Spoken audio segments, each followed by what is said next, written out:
Rosa. Boa tarde, bom dia a todos. Queria cumprimentar o senador Delcídio Amaral, presidente da Comissão de Assuntos Econômicos, cumprimentar o senador Raimundo Lira, vice-presidente da CAI, demais senadores e senadoras presentes, todos os profissionais da imprensa, todos os participantes nessa audiência. Como o senador colocou, com prazer que eu venho aqui para apresentar a nossa estratégia de política econômica, especificamente no que tange ao Ministério do Planejamento. Meu objetivo aqui hoje é apresentar a lógica da estratégia de reequilíbrio fiscal do governo e de retomada do crescimento, que o reequilíbrio fiscal é um passo necessário para a retomada do crescimento. Eu vou utilizar uma breve apresentação na minha fala, e essa apresentação está sendo ou será distribuída a todos os senadores e senadoras. Em primeiro lugar, pode colocar o primeiro slide? Em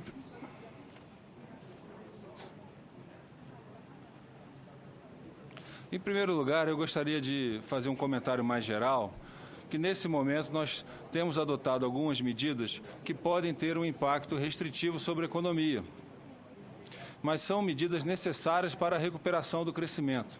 O crescimento, qual é a lógica? O crescimento, para ele ser sustentável, ele precisa de investimento. E ninguém investe somente por causa de um estímulo ou de um benefício. As pessoas investem se esperam ter demanda por aquele investimento. Ninguém constrói uma fábrica ou abre uma loja porque está barato. As pessoas fazem investimentos, elas esperam que vão ter demanda para esse investimento. E não uma demanda somente por um ano, uma demanda sustentada, uma demanda por vários anos. E para ter o crescimento sustentado, é preciso ter controle da inflação e equilíbrio fiscal. E é por isso que o primeiro passo para a recuperação do crescimento é trazer a inflação de volta ao centro da meta e promover o reequilíbrio fiscal do governo. Então, essas ações, apesar de terem impactos restritivos no curto prazo, elas são necessárias e são o primeiro passo para a recuperação do crescimento da economia. Para dar uma ideia da magnitude do que nós estamos propondo, eu coloquei esse gráfico, ele representa o superávit primário da União, Estados e Municípios em percentual do PIB. No ano passado, houve um déficit de 0,6% do PIB.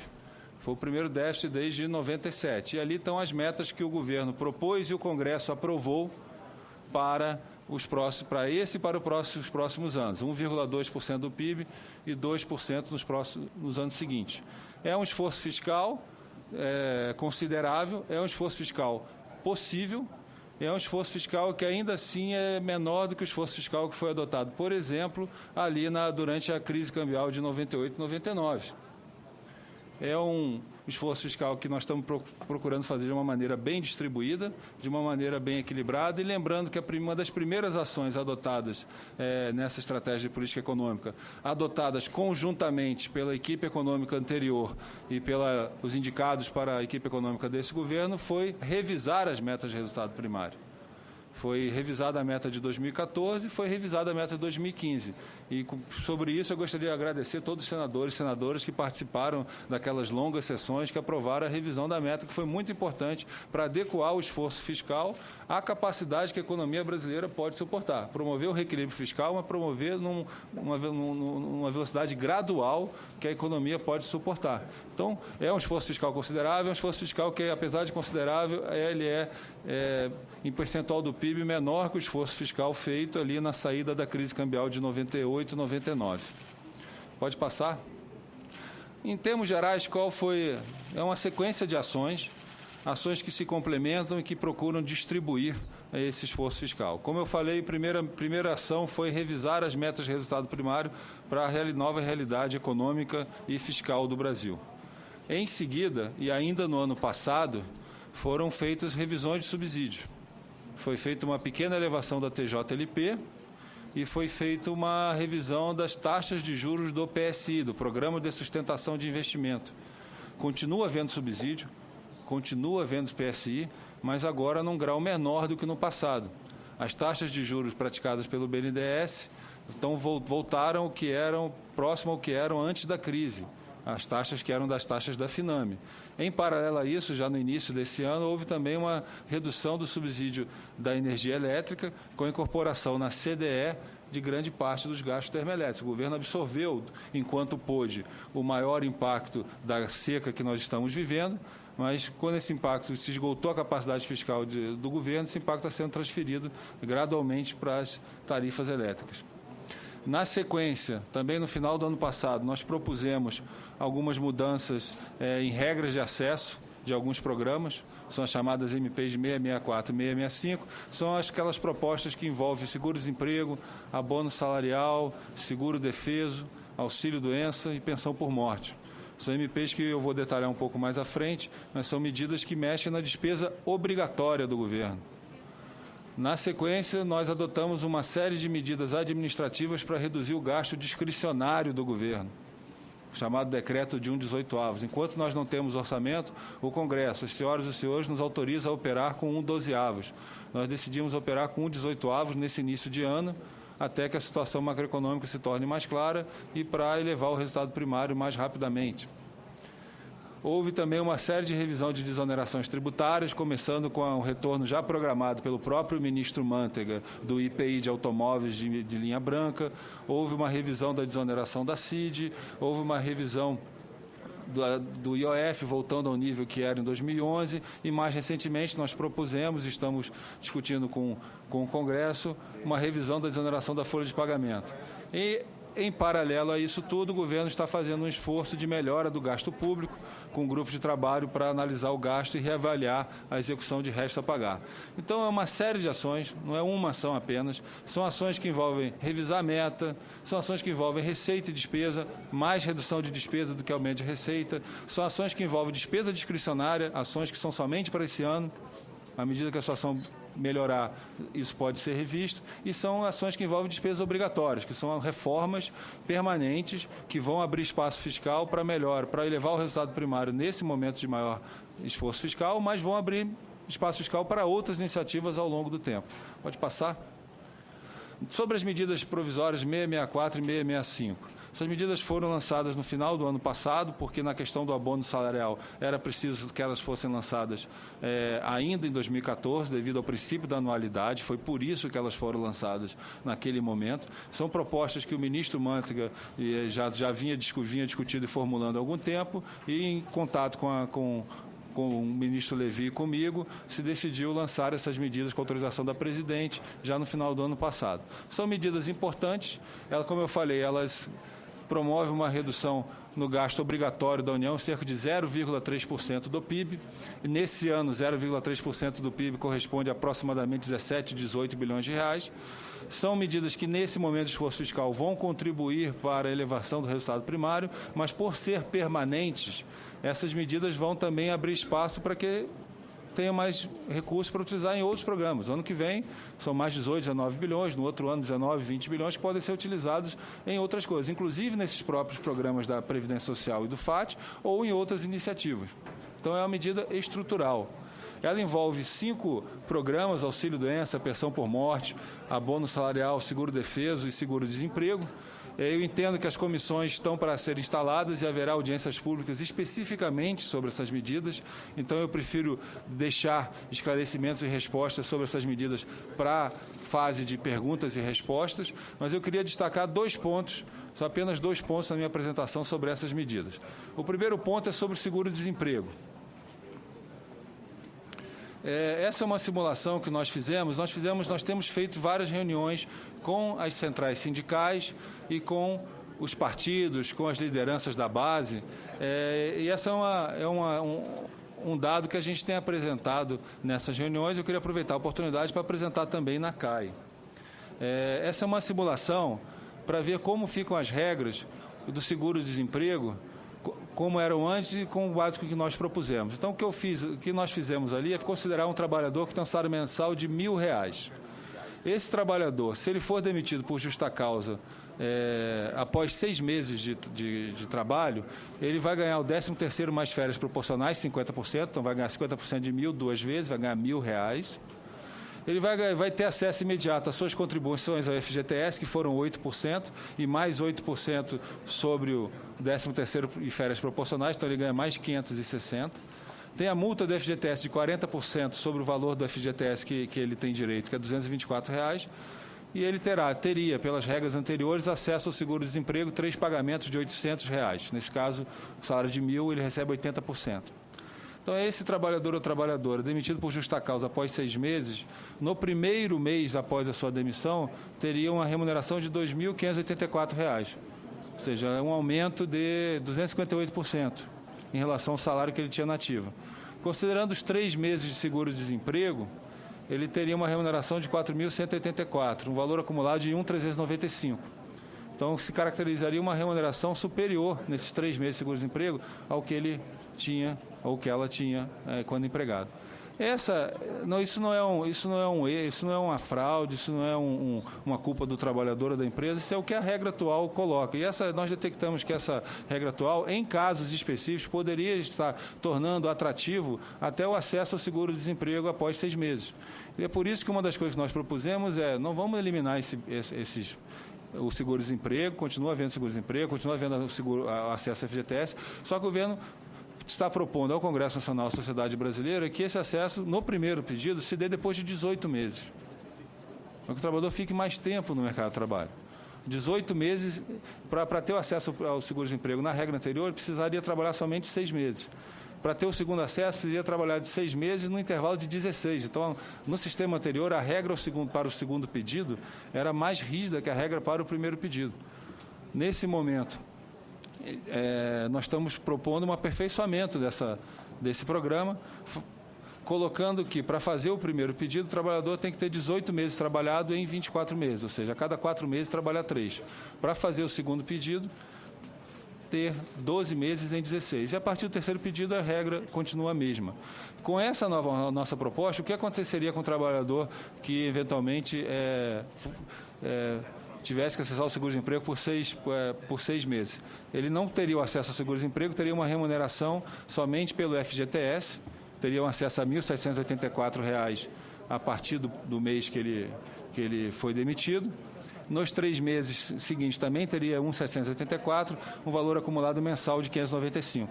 Ou seja, você não teria esse aumento de remuneração apenas após 6 meses de emprego. Você vai continuar tendo esse aumento de remuneração. Após o quê? Após 18 meses de emprego. Então, é uma medida para corrigir essa distorção e para incentivar também a maior permanência dos trabalhadores com seu vínculo empregatício. Sobre a questão da pensão por morte, são várias medidas, eu queria apenas comentar uma, que é o estabelecimento de prazo de duração para o benefício. Pela regra anterior, a pensão por morte tinha prazo vitalício, independente da idade do beneficiário ou da beneficiária. Nós avaliamos mais de 130 países, a maioria dos países do mundo estabelece um prazo para a pensão por morte inversamente proporcional à idade do beneficiário. A ideia é que uma pessoa jovem, sem filhos, que perdeu um parceiro, perdeu um parceiro ou uma parceira, ela tem que ter apoio do Estado, mas não um apoio do Estado necessariamente pro resto da sua vida.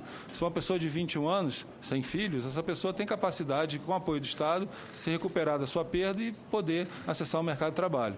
Então, o que foi proposto foi tornar a duração do benefício proporcional à idade do beneficiário, adotando uma regra de que o benefício vai ser vitalício para quem tiver uma expectativa de sobrevida de até 35 anos. Hoje, de acordo com os cálculos demográficos do IBGE, essa idade é 44 anos. Então, 44 anos ou mais, o benefício continua sendo vitalício. Abaixo de 44 anos, haverá uma tabela proporcional, ou seja, quem tem 39 a 43 anos recebe benefício por 15 anos, 33 a 38 recebe por 12 anos e assim em diante. Quem tem 21 anos ou menos recebe o benefício por 3 anos. Ou seja, qualquer pessoa que perder o seu parceiro, a sua parceira, terá acesso ao benefício desde que cumprida a carência, independente da sua idade. Não há extinção de benefício. O que há é uma adequação do prazo do benefício à capacidade laboral, à capacidade de trabalho dessa pessoa. Isso vale para pessoas sem filhos. Se tiver filho, o benefício vai durar enquanto o filho for dependente. Com base nas concessões do ano passado, essa regra ela atingiria somente 13% das pensões. 86,7%, 87% das pensões foram concedidas para pessoas de 44 anos ou mais. Então, é uma medida pontual que atinge uma pequena parcela dos benefícios, mas, apesar de pontual, ela promove um grande reequilíbrio na Previdência, se a gente considerar ao longo do tempo. Ao tempo que essa pessoa iria receber esse benefício ao longo de toda a sua vida. Então, pelos cálculos da Previdência, que são sempre feitos considerando 30, 40 anos, essa medida também melhora e fortalece o financiamento da Previdência Social no Brasil. Além dessas medidas sobre o gasto permanente, como eu falei, foram adotadas várias medidas sobre o gasto discricionário, medidas temporárias, uma redução de 33% do gasto discricionário da União, chamado decreto de 1/18.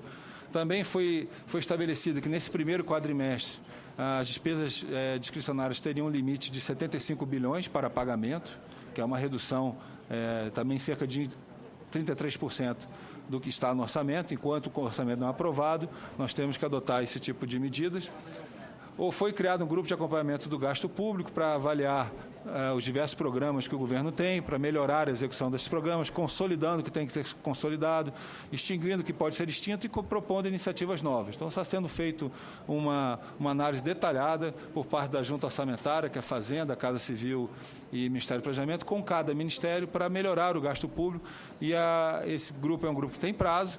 O primeiro relatório vai ser feito no final desse mês, para subsidiar o contingenciamento, a programação orçamentária. O segundo relatório vai ser feito até o dia 30 de junho para subsidiar o PPA, o Plano Plurianual.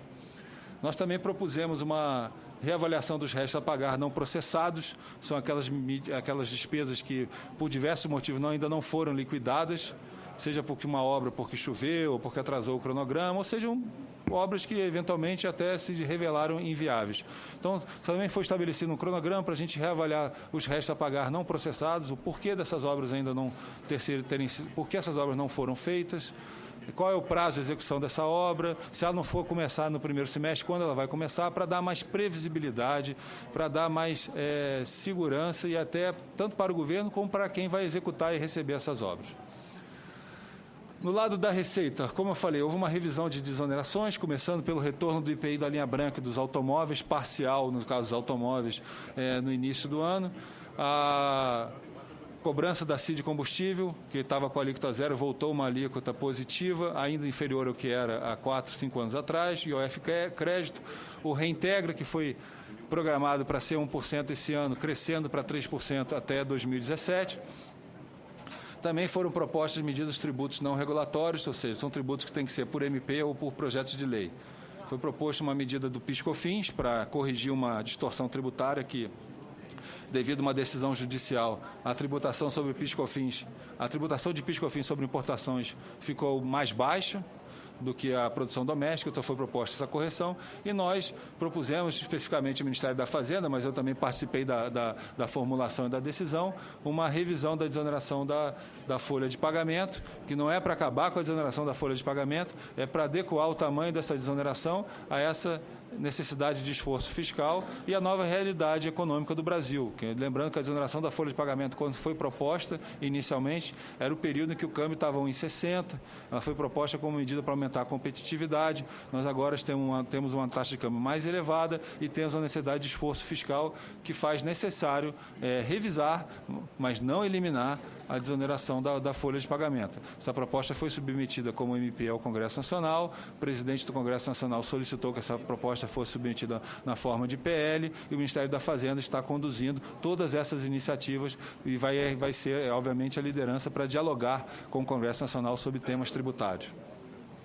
Ainda sobre a tributação, e eu coloquei esse gráfico porque é um ponto não lido, há essa ideia de que essa opinião, essa percepção de que aumento de arrecadação, nesse momento, pode ser complicado. Sim, o aumento de arrecadação é sempre uma medida difícil, é sempre uma medida que tem impactos negativos sobre alguns setores, e é por isso que o governo só adota isso quando é necessário.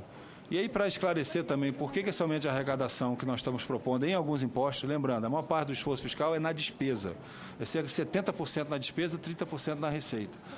Nós estamos propondo isso também porque a arrecadação, se nós considerarmos somente a arrecadação de impostos e contribuições federais, tirando o que é INSS, tirando o que é royalties, receitas não tributárias, são receitas de concessão, receitas patrimoniais, dividendos, considerando só o que é imposto e contribuição. O que é imposto de renda, o que é IPI, o que é PIS/COFINS, só que é imposto e contribuição. Essa receita está estável no Brasil desde 2002.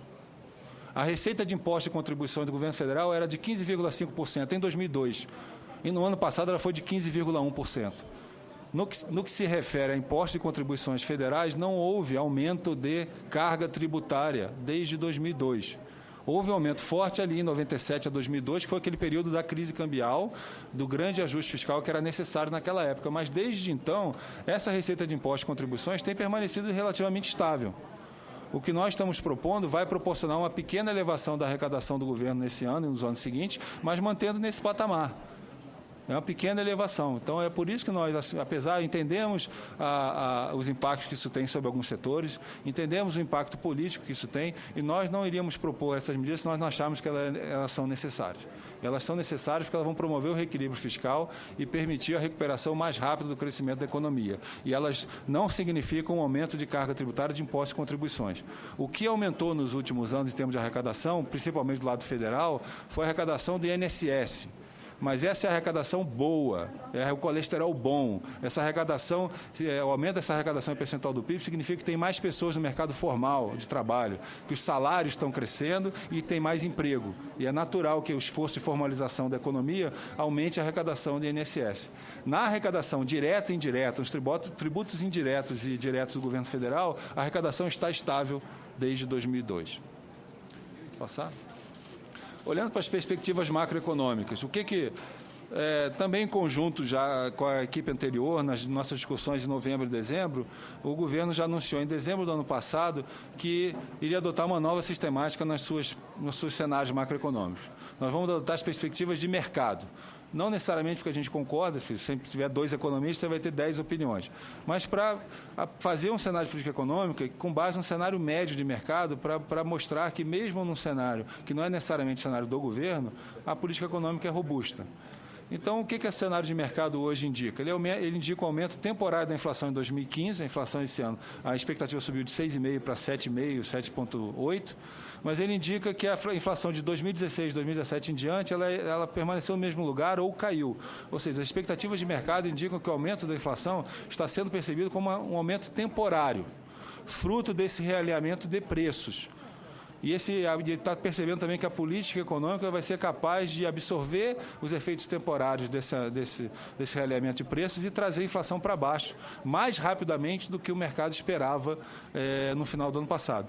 Não tão rapidamente quanto nós desejamos trazer a inflação para a meta o mais rápido possível, mas as expectativas de mercado indicam que o que foi o impacto do realinhamento de preço até agora ocorreu principalmente somente sobre a inflação desse ano, sobre a expectativa de inflação desse ano. As expectativas de inflação para os anos seguintes estão iguais ou menores do que o mercado esperava um ano atrás. E nós estamos trabalhando, e aí principalmente o ministro Tombini, que virá a essa comissão apresentar as ações do Banco Central para que essa inflação recue o mais rápido possível. As expectativas de mercado também indicam uma recuperação do crescimento a partir do segundo semestre. Quando a gente pega a expectativa de mercado, que é de um crescimento negativo para esse ano, a gente quebra por trimestres, ela indica que no 4º trimestre a economia brasileira já estaria crescendo mais rapidamente. Nós estamos trabalhando para antecipar essa recuperação, para que essa recuperação já possa acontecer, por exemplo, a partir do 3º trimestre. Então, tomando as ações para recuperar a confiança, para lançar novos projetos de investimento, para antecipar essa recuperação. Mas a recuperação, o próprio mercado já prevê essa recuperação a partir do segundo semestre. Passados os efeitos desses ajustes de preço relativo, essas medidas econômicas, a economia se adapta e volta a crescer. Aliás, o Brasil tem uma grande história de uma resposta rápida a esse tipo de medidas. A economia sofre os impactos restritivos e inflacionários no curto prazo, mas tende a se recuperar de 6 a 9 meses depois das medidas adotadas, como, por exemplo, 99. 99, quando o governo Fernando Henrique mudou o regime cambial, adotou o regime de metas de inflação, a expectativa naquele momento, isso o próprio ex-presidente do Banco Central, Armínio Fraga, destacava nas suas entrevistas, a expectativa naquele momento é que a inflação chegaria a 20%, que o PIB cairia a 5%. No final do ano, a inflação foi de 9% e o PIB nem chegou a cair. A economia se recupera rápido disso, desde que cada um faça a sua parte. Nós estamos procurando fazer a nossa parte. Estamos aqui para ouvir a opinião de todas as senhoras e senhores sobre o que pode ser aprimorado. Na estabilização e a questão do câmbio, o câmbio agora mudou de nível, mas ele, apesar dessa depreciação ser uma depreciação significante, se nós considerarmos os últimos 6, 7 meses, quando nós olhamos para uma série mais longa e ajustamos os preços, a depreciação, em termos reais, ela levou o câmbio de volta ao nível que ele estava em 2006, que era também o nível que ele estava no ano 2000, pós a crise cambial de 99. Então, o que agora, na verdade, é um realinhamento da taxa de câmbio devido a fatores internos e também a fatores externos, porque caiu o preço das commodities e o dólar está subindo no mundo inteiro. Então, o câmbio subiu, mas ele tende a se estabilizar num patamar mais elevado. Não é uma situação de câmbio fora de controle, é simplesmente de um realinhamento da taxa de câmbio às novas condições internas e externas. Essas medidas que nós estamos tomando, como eu falei, são o primeiro passo para a recuperação do crescimento. O ajuste não é um fim em si mesmo, o ajuste é uma medida para alguma coisa, para a recuperação do crescimento, para a continuidade do processo de desenvolvimento econômico e social do Brasil. Dentro disso, há várias iniciativas. Há a continuação da reforma tributária, com o novo projeto Supersimples, com a reforma do PIS/COFINS, com a discussão de ICMS, que esta comissão tem realizado. Há o Plano Nacional de Exportações, sendo conduzido pelo ministro Armando Monteiro, a primeira iniciativa conduzida pelo ministro Joaquim Levy. Há um programa de desburocratização e simplificação, chamado Programa Bem Mais Simples, liderado pelo ministro Afif, no qual todos nós participamos. E há o Programa de Investimento em Infraestrutura e Ampliação das Concessões, com continuidade do PAC. As duas primeiras medidas, eu creio que o ministro Levy pode detalhar quando vier aqui, eu participei de algumas delas no passado, posso responder perguntas sobre isso, e assim como também o Plano Nacional de Exportações. Então, no pouco tempo que me resta, eu gostaria de concentrar nas ações especificamente do Ministério do Planejamento. Para recuperar o crescimento da economia brasileira, é preciso aumentar a produtividade da economia. Uma das maneiras de aumentar a produtividade é aumentando o investimento. A outra é melhorando, simplificando o dia a dia das empresas e das famílias brasileiras. Com essa preocupação, a presidenta Dilma lançou, no final de fevereiro, o programa Bem Mais Simples. O que é o programa Bem Mais Simples?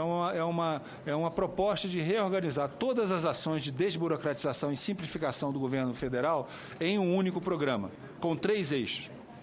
Um eixo que é para simplificar a vida do cidadão, a relação do cidadão com o Estado brasileiro. Um segundo eixo que é para simplificar a relação das empresas com o Estado brasileiro.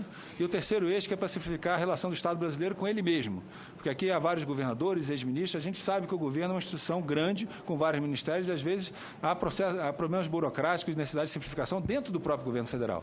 Então, esse é um programa, seguindo o estilo de outras iniciativas do governo, de centralizar, sob um único comando e relatórios diretos à presidenta da República, a execução de diversas iniciativas de simplificação e desburocratização. No caso do cidadão, só para dar um exemplo, a implementação da carteira de trabalho eletrônica está sendo feito pelo Ministério do Trabalho. No caso das empresas, o E-Social, que é a folha de pagamento eletrônica, para as empresas prestarem apenas uma informação ao Estado brasileiro. Depois o Estado brasileiro divide aquela informação para os diversos atores públicos envolvidos. Porque até hoje as empresas prestam informação em INSS, uma Receita, outra FGTS, outra o Ministério do Trabalho. A ideia é unificar isso. No caso do governo, a Central de Compras e Contratações, o aumento da eficiência do uso de energia e de água por parte do setor público. Então, esse é um programa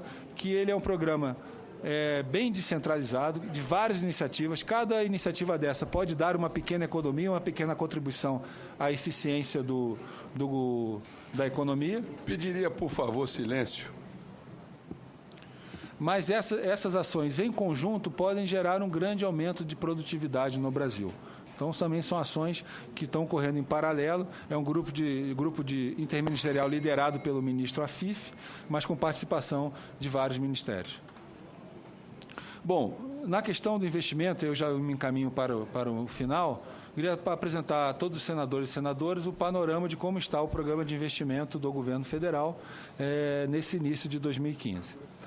Na questão de rodovias, o programa continua. O programa foi iniciado no ano passado, tem vários projetos que estão em estudo, em processo de concessão.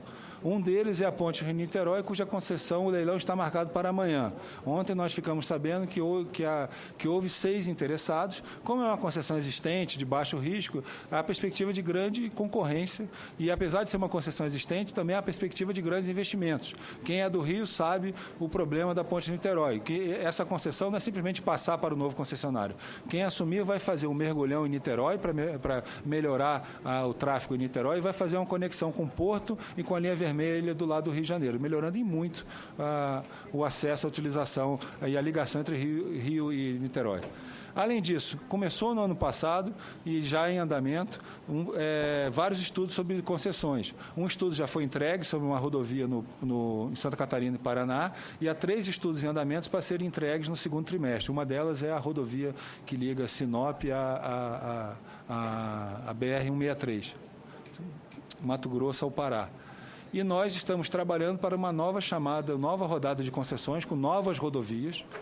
E nós vamos fazer isso no segundo semestre. Por que não agora? Porque tem vários estudos já em andamento. Nós vamos receber esses estudos que foram lançados no ano passado e tentar viabilizar o leilão dessas rodovias. No segundo semestre, estamos trabalhando junto com o ministro Antônio Carlos, ex-senador, para lançar uma nova rodada, novas rodovias para a concessão. O processo de concessão continua, ele não parou, ele está em andamento, já tem projetos em andamento para, se possível, serem concedidos nesse ano, e há novas rodovias para serem colocadas em consulta ao setor privado no segundo semestre desse ano. Além disso, estamos avaliando investimentos em concessões existentes, porque tem algumas concessões. O próprio concessionário pode expandir a capacidade, há exemplo disso no Rio de Janeiro, na subida para São Paulo, na subida para Minas Gerais. São investimentos novos, mas em concessões existentes.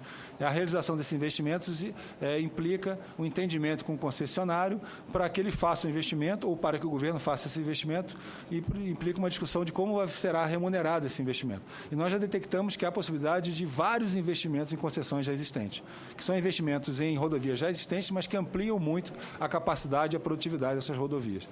E, além disso, há um investimento público. Há 7.000 quilômetros de obras no AGU, sendo 2.600 em duplicação e adequação e quase 4.400 em construção. Na questão de ferrovias, nós temos 3 projetos em avaliação para licitação em 2015. A Ferrovia de Integração do Centro-Oeste, a FICO, que liga Lucas do Rio Verde a Campo Norte, já foi aprovado o edital no TCU. Nós podemos lançar essa licitação e agora nós estamos avaliando o melhor momento para lançar essa licitação. Estamos avaliando o interesse do setor privado para lançar essa ferrovia. Há um projeto da Ferrovia Rio-Vitória sendo conduzido pelos governos do Estado do Rio de Janeiro e do Espírito Santo, que nos será apresentado, já está em estudo no governo federal, para possível licitação no segundo semestre. E há a intenção do governo, ao completar essas obras públicas na Ferrovia Norte-Sul, entre Palmas e Estrela do Oeste, verificar a possibilidade de também concessão dessa ferrovia. Além disso, tem 6 estudos em andamento, com entrega em andamento por parte do setor privado, dentro do programa de concessão que o governo já lançou, na época que a ministra Gleisi era chefe da Casa Civil e foi continuado. Há 6 estudos em andamento, com entrega prevista no meio desse ano. Uma dessas ferrovias é a ferrovia que liga Sinop a Miritituba para escoar a safra do Mato Grosso. Uma vez entregue esses estudos pelo setor privado, nós vamos avaliar se tudo der certo, se o projeto for viável e atraente para o governo e para o setor privado, colocar essas ferrovias em licitação em 2016.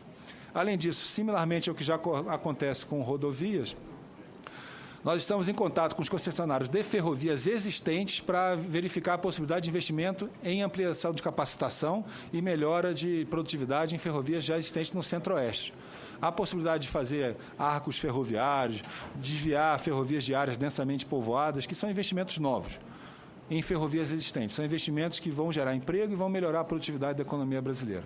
E nós estamos em entendimento com os governos do Peru e da China para elaborar o projeto da ferrovia transoceânica, ligando ali Mato Grosso até o Peru, e como o Mato Grosso já estaria ligado a Santos, na verdade, você teria uma ligação ferroviária entre os 2 oceanos. Esse é um projeto que nós devemos assinar o memorando de entendimento com o governo do Peru e da China nesse primeiro semestre, e a previsão de que esse estudo fique pronto até o final do ano ou, no mais tardar, no início de 2016.